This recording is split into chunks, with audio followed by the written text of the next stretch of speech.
We're here in New York at the Momentum Sports Marketing Symposium. I'm joined here by Ricardo, Vice President of Global Assets and Partnerships for Coca-Cola, as well as Kevin McNulty, CMO and President of Momentum Worldwide. Gentlemen, thank you for joining us.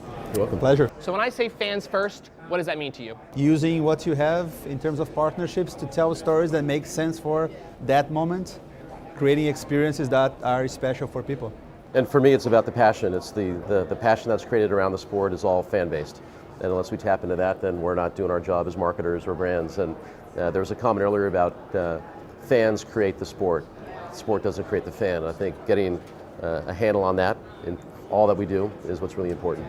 Well, to that point, I think one of the interesting things that came out of some of the research you guys did was that fans were actually really interested in sponsors and were quite willing to actually get more sponsor content, but they didn't necessarily feel that sponsors were listening to the fans. That's right. Is there something else that we need to be doing better to make them feel like their voices are being heard? That's right. And in fact, when we started out on the research, we knew that traditional media was being turned off. But we found, to much to our surprise and our delight, was that the sponsor experience was actually welcomed. So what we do as a brand is not interruptive, but what we do on TV from a commercial break is interruptive.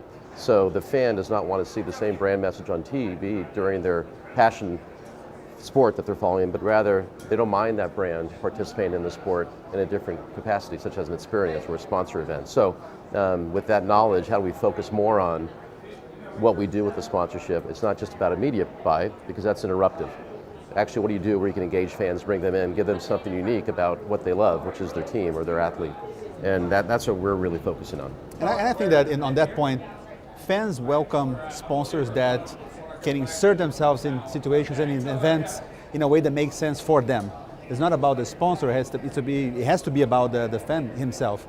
So they are making the distinction between the good sponsors and the bad sponsors, and they want more of the ones that can tell stories that help them to consume the event. Technology has already come up a few times, even though we're only about an hour into the day, especially when you think about social media and mobile. How is technology changing the way you are activating at a live event? Now, in many ways, mostly allowing us to expand the experience of the local events to everyone else. And that has an incredible impact on the return in our investments.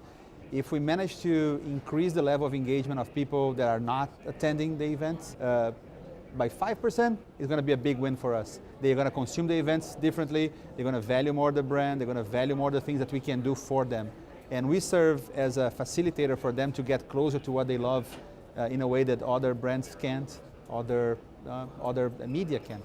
And that makes sense, because we've also heard that the importance of local event attendees sharing content improves their own live experience, so you get the amplification effect of the local attendee as well as the people on the other side who aren't attending still consuming that content. It's gone from more intimate as numbers, as in 25,000 in the stadium, to intimate on a very broad scale, where everyone can participate no matter where they are.